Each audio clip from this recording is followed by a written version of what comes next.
കർത്താവിൻ്റെ നാമത്തിൽ എല്ലാവരും ഹൃദയപൂർവ്വം സ്വാഗതം ചെയ്യുന്നു. ഏറ്റു പ്രാർത്ഥിക്കുക. അമ്മേ പരിശുദ്ധ അമ്മേ, അമ്മേ പരിശുദ്ധ അമ്മേ, ദൈവമാതാവേ, കൃപാസനത്തിലൂടെ ഞങ്ങൾക്കും ഞങ്ങളുടെ ദേശത്തിനും അമ്മ മധ്യസ്ഥം തേടി തന്ന എല്ലാ അനുഗ്രഹങ്ങൾക്കും കൃപകൾക്കും ഞങ്ങളിപ്പോൾ ഹൃദയം നിറഞ്ഞ നന്ദി പറയുന്നു. അമ്മേ പരിശുദ്ധമേ, അമ്മേ പരിശുദ്ധമേ, ദൈവമാതാവേ, 2004 ഡിസംബർ 7 തീയതി ഉച്ചകഴിഞ്ഞ് 2:30 കൃപാസനത്തിൽ സംഭവിച്ച അമ്മയുടെ പ്രത്യക്ഷപ്പെടലിനെ കുറിച്ച് തിരുസഭയ്ക്ക് സമർപ്പിച്ചിരിക്കുന്ന പഠനരേഖകളുടെ മേൽ സഭാത്മകമായ പഠനം ആരംഭിക്കുവാൻ ഞങ്ങൾ താഴ്മയോടെ പ്രാർത്ഥിക്കുന്നു.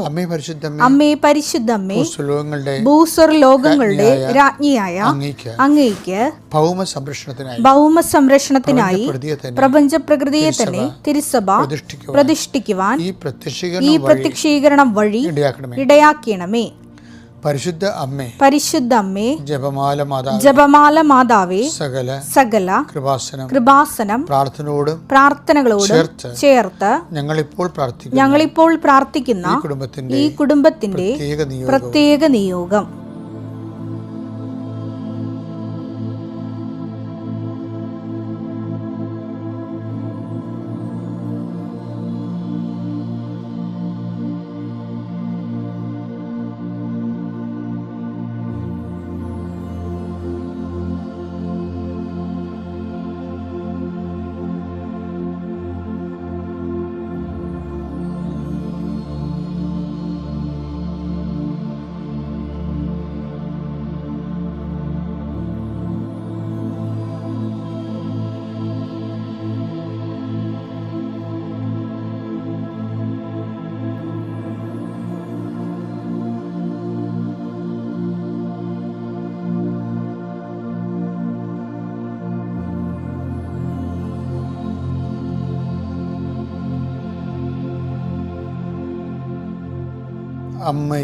അമ്മയുടെ പ്രത്യക്ഷീകരണത്തിന്റെ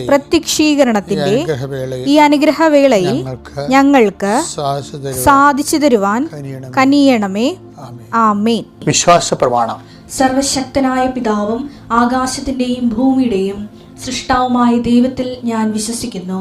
അവിടുത്തെ ഏകപുത്രനും ഞങ്ങളുടെ കർത്താവുമായ ഈശോ മിശിഹായിലും ഞാൻ വിശ്വസിക്കുന്നു. ഈ പുത്രൻ പരിശുദ്ധാത്മാവിനാൽ ഗർഭസ്ഥനായി കന്യകാമറിയത്തിൽ നിന്ന് പിറന്ന് പൊന്തിയോസ് പീലാത്തോസിന്റെ കാലത്ത് പീഡകൾ സഹിച്ച് കുരിശിൽ തറയ്ക്കപ്പെട്ട് മരിച്ച് അടക്കപ്പെട്ട് പാതാളങ്ങളിൽ ഇറങ്ങി മരിച്ചവരുടെ ഇടയിൽ നിന്ന് 3-ാം നാൾ ഉയർത്ത് സ്വർഗത്തിലേക്ക് എഴുന്നള്ളി സർവശക്തിയുള്ള പിതാവായ ദൈവത്തിന്റെ വലതുഭാഗത്തിരിക്കുന്നു. അവിടെ നിന്ന് ജീവിക്കുന്നവരെയും മരിച്ചവരെയും വിധിക്കുവാൻ വരുമെന്നും ഞാൻ വിശ്വസിക്കുന്നു. പരിശുദ്ധാത്മാവിലും ഞാൻ വിശ്വസിക്കുന്നു. വിശുദ്ധ കത്തോലിക്കാ സഭയിലും പുണ്യവാന്മാരുടെ ഐക്യത്തിലും പാപങ്ങളുടെ മോചനത്തിലും ശരീരത്തിന്റെ ഉയർപ്പിലും നിത്യമായ ജീവിതത്തിലും ഞാൻ വിശ്വസിക്കുന്നു. ആമേൻ. സ്വർഗ്ഗസ്ഥനായ ഞങ്ങളുടെ പിതാവേ, അങ്ങയുടെ നാമം പൂജിതമാകണമേ. അങ്ങയുടെ രാജ്യം വരണമേ. അങ്ങയുടെ തിരുമനസ് സ്വർഗത്തിലെ പോലെ ഭൂമിയിലും ആകണമേ. അന്നു വേണ്ടുന്ന ആഹാരം ഇന്ന് ഞങ്ങൾക്ക് തരണമേ. ഞങ്ങളോട് തെറ്റ് ചെയ്യുന്നവരോട് ഞങ്ങൾ ക്ഷമിക്കുന്നത് പോലെ ഞങ്ങളുടെ തെറ്റുകൾ ഞങ്ങളോടും ക്ഷമിക്കണമേ. ഞങ്ങളെ പ്രലോഭനത്തിൽ ഉൾപ്പെടുത്തരുതേ, തിന്മയിൽ ഞങ്ങൾ രക്ഷിക്കണമേ. ആമേൻ. നന്മ നിറഞ്ഞ മറിയമേ, സ്വസ്തി. കർത്താവ് അങ്ങയുടെ കൂടെ സ്ത്രീകളിൽ അങ്ങ് അനുഗ്രഹിക്കപ്പെട്ടവളാകുന്നു. അങ്ങയുടെ ഉദരത്തിൻ ഫലമായി ഈശോ അനുഗ്രഹിക്കപ്പെട്ടവനാകുന്നു. പരിശുദ്ധ മറിയമേ, തമ്പുരാന്റെ അമ്മേ, പാപികളായ ഞങ്ങൾക്ക് വേണ്ടി ഇപ്പോഴും ഞങ്ങളുടെ മരണസമയത്തും തമ്പുരാനോട് അപേക്ഷിക്കണമേ. ആമേൻ. ഇന്ന് 27-ാം തീയതിയാണ്, വ്യാഴാഴ്ച. എൻ്റെ പ്രിയപ്പെട്ടവരെ, എല്ലാവരെയും കർത്താവ് അനുഗ്രഹിക്കുന്ന അസുലഭമായ ഒരു ദൈവാരാധനയാണ് രാവിലെ നടക്കുന്നത്. ഈ സാക്ഷ്യം പറയുന്നവർ എന്തുമാത്രം സാക്ഷ്യം പറയണമെന്നറിയാമോ? ഈ വചനം അവർ ഡെയിലി ബ്രെഡിൽ നിന്ന് അനുഭവം കേട്ടിട്ട് ജനങ്ങൾക്കൊക്കെ ഒരു പ്രേരണയോ ഉത്തേജനമോ. ഞാൻ ഓർത്ത് കേട്ട ഇങ്ങനെ ഇത്രയും നന്നായിട്ട് വരുമെന്ന് ഒത്തിരി പേര് ഷെയർ ചെയ്യുന്നുണ്ട്, ഒത്തിരി പേര് സ്റ്റാറ്റസ് ഇടുന്നുണ്ട്. അതൊക്കെ ഞാൻ അവരൊക്കെ സമർപ്പിച്ച് പ്രാർത്ഥിക്കുന്നുണ്ട്. അവരുടെ ദൈവം അവരുടെ കുടുംബത്തോടെ അനുഗ്രഹിക്കും. കാര്യം അവർ ചെയ്യണ വലിയൊരു ജോലിയാണ്. കർത്താവിൻ്റെ ഉന്നതമായ നാമത്തിന് സ്വസ്ഥം ചെയ്യുന്നു. കർത്താവിൻ്റെ വിശുദ്ധ പൗരോഹിത്യത്തെ മഹത്വപ്പെടുത്തണമേ. കർത്താവേ, കർത്താവ് സഭയിലുള്ള സാന്നിധ്യം പ്രകടമാക്കണമേ. ഈശോ ഉടമ്പടിയെടുത്ത് എല്ലാവരും, ഉടമ്പടി ജീവിക്കുന്ന എല്ലാവരെയും നീ പ്രത്യേകം സന്ധിക്കണം. 39 വർഷം ഞാൻ അർപ്പിച്ച കൃപാസന അൾത്താര ജീവനോടെ പ്രത്യക്ഷയുടെ മാതാവിൻ്റെ മധ്യസ്ഥതയിലെ അൾത്താരയിൽ നടന്ന 10,000-കണക്കിന് ആരാധന ശക്തിയാൽ ഇന്നത്തെ ദിവസം എൻ്റെ മക്കളെ ഞാൻ ഈശോയുടെ നാമത്തെ ആസ്വദിക്കുന്നു. നിങ്ങളുടെ ജോലി ആസ്വദിക്കപ്പെടട്ടെ. നിങ്ങൾ എന്തെങ്കിലും ഭയങ്കരമായ സങ്കടത്തിലാണെങ്കിൽ, ഏതെങ്കിലും വ്യക്തിയെക്കുറിച്ച്, ഏതെങ്കിലും ഭീഷണിയെ പ്രതി ചില പോലീസ് കേസിലോ അല്ലെങ്കിൽ കോടതിയിലോ അല്ലെങ്കിൽ വേറെ ആൾക്കാർ നാട്ടിലോ വീട്ടിലോ എന്തെങ്കിലും തരത്തിലുള്ള പിരിമുറുക്കത്തിലാണെങ്കിൽ, കർത്താവിൻ്റെ രക്തം നിങ്ങളുടെ മനസ്സ് തളിക്കപ്പെടുകയും നിങ്ങളെ കൈ ചൂണ്ടുന്നവരും നിങ്ങളെ ലക്ഷ്യം വെച്ചിരിക്കുന്നവരുടെ ശത്രുക്കളുടെ കൈകളെ യേശുവിന്റെ നാമത്തിൽ ഞാൻ ബന്ധിക്കുന്നു. അതിർത്തി തർക്കങ്ങളുള്ളവരെ, സാമ്പത്തികമായ വിഷമതകളിൽ സങ്കടപ്പെട്ടിരിക്കുന്നവരും പിരിമുറുക്കം വന്നവർ, മനസ്സ് ഭയങ്കരമായിട്ട് മുരടിച്ചിരിക്കുന്നവർ, കുടുംബത്തിലുള്ളവരുടെ കിരാതമായ പെരുമാറ്റം, നിർദ്ദയമായ പെരുമാറ്റം, സങ്കടകരമായ പെരുമാറ്റം, നമ്മൾ മനസ്സിലാക്കാത്ത അവസ്ഥകൾ, ബോധപൂർവ്വം മനസ്സിലാക്കാതെ നമ്മൾ ഉപദ്രവിക്കാൻ വേണ്ടിയുള്ള ശ്രമങ്ങൾ, കുരിശിത തന്ത്രങ്ങൾ നടക്കുന്നവരുടെ യേശുക്രിസ്തു ഉന്നതമായത്തിൽ ആ പൈശാചിക ശക്തികളെ യേശുവിൻ്റെ നാമത്തിൽ ഞാൻ ബന്ധിക്കുന്നു. നിനക്കെതിരെ ദോഷങ്ങൾ ചെയ്തിട്ടുള്ളവരെ, നിനക്കെതിരെ കുഴുവത്രം മന്ത്രവാദം എന്നൊക്കെ പറഞ്ഞ് ഭീഷണിപ്പെടുത്തിയിട്ടുള്ളവരെ, നിന്നെ ശരിയാക്കി കളയുമെന്നൊക്കെ പറഞ്ഞിട്ട് നിൻ്റെ ജീവന് വേണ്ടി പതിയിരിക്കുന്നവരെ, നിന്നെ ഭീഷണിപ്പെടുത്തിയിട്ടുള്ളവരെ, കർത്താവിൻ്റെ ഉന്നതമായ നാമത്തിൽ സർപ്പത്തിന് തലയെ തകർത്ത പരിശുദ്ധ അമ്മയുടെ മധ്യസ്ഥരെ യേശുക്രിസ്തു നിൻ്റെ ശത്രുക്കൾ ഞാൻ ബന്ധിക്കുന്നു. ദൈവത്തിൻ്റെ കണ്ണ് നിന്നെ ആവശ്യിക്കട്ടെ. നിൻ്റെ വലത്തും ഇടത്തും വീട്ടിലും വഴിയിലും ജലത്തിലും കരയിലും മുകളിലും ഹൃദയത്തിലും കർത്താവിൻ്റെ സാന്നിധ്യവും സഹവാസവും സംരക്ഷണവും സർവോപരി സഞ്ചാരി മാതാവിൻ്റെ സർവ്വസമയ സാന്നിധ്യവും നിന്നെ സംരക്ഷിക്കട്ടെ. നിത്യം പിതാവും പുത്രനും പരിശുദ്ധാത്മാവും സർവീശ്വര എന്നേക്കും ആമേൻ. എൻ്റെ പ്രിയപ്പെട്ട, നമ്മളെപ്പോഴും ശ്രദ്ധിക്കേണ്ടത് വാട്ട് വി ആർ ഡൂയിങ്. നമ്മളൊത്തിരി നല്ല കാര്യങ്ങളൊക്കെ ചെയ്യുന്നില്ലേ? എന്തുമാത്രം ഇപ്പോൾ സഭയുടെ തന്നെ സാമൂഹ്യ പ്രവർത്തനത്തിൻ്റെയൊക്കെ, ഇപ്പോൾ ചില യൂറോപ്യൻ രാജ്യങ്ങളുടെ സാമൂഹ്യ പ്രവർത്തനം, ചില കോൺഗ്രിഗേഷൻ്റെയൊക്കെ സാമൂഹ്യ പ്രവർത്തനം, അവിടെ രാജ്യത്തിൻ്റെ ബഡ്ജറ്റിൻ്റെ തന്നെ പകുതിയോളം വരുന്നുണ്ട്.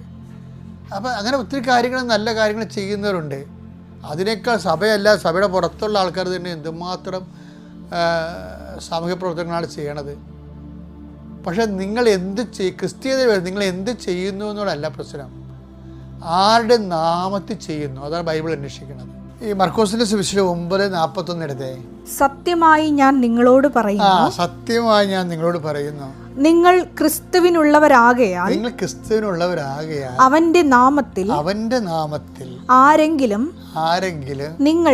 നിങ്ങൾക്ക് ഒരു പാത്രം വെള്ളം കുടിക്കാൻ തന്നാൽ അവന് പ്രതിഫലം ലഭിക്കാതിരിക്കുകയില്ലെന്ന്.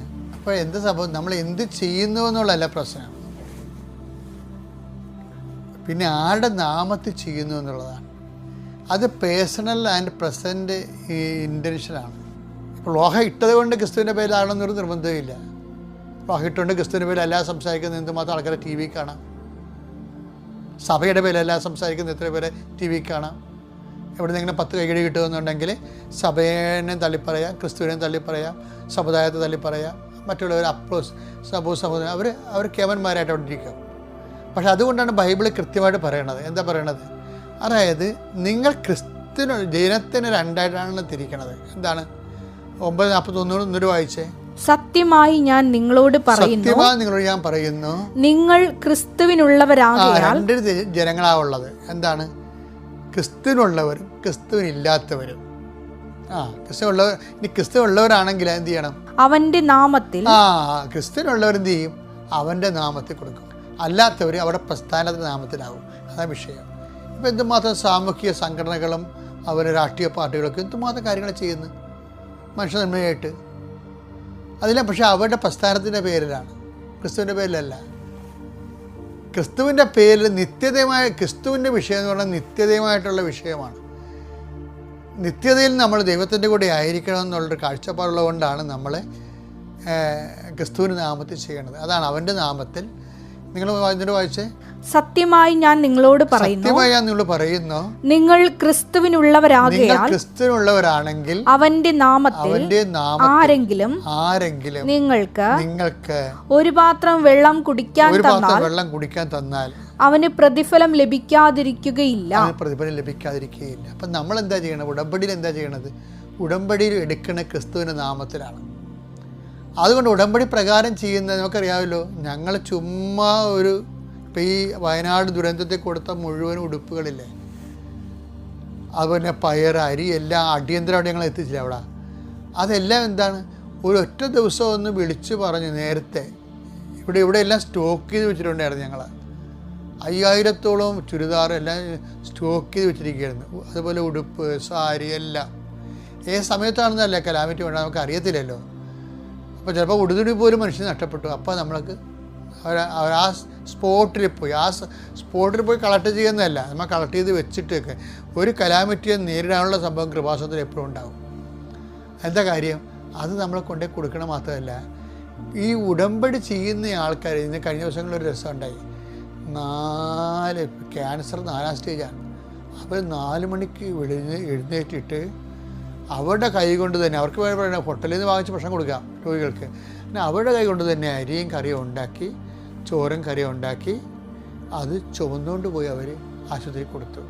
എന്താണ്? അവർ ക്രിസ്തുവിനുള്ളവരാണ്. ക്രിസ്തുവിനുള്ളവരാണെങ്കിൽ അവർ കൊടുക്കണേ ക്രിസ്തുവിൻ്റെ നാമത്തിലാകും.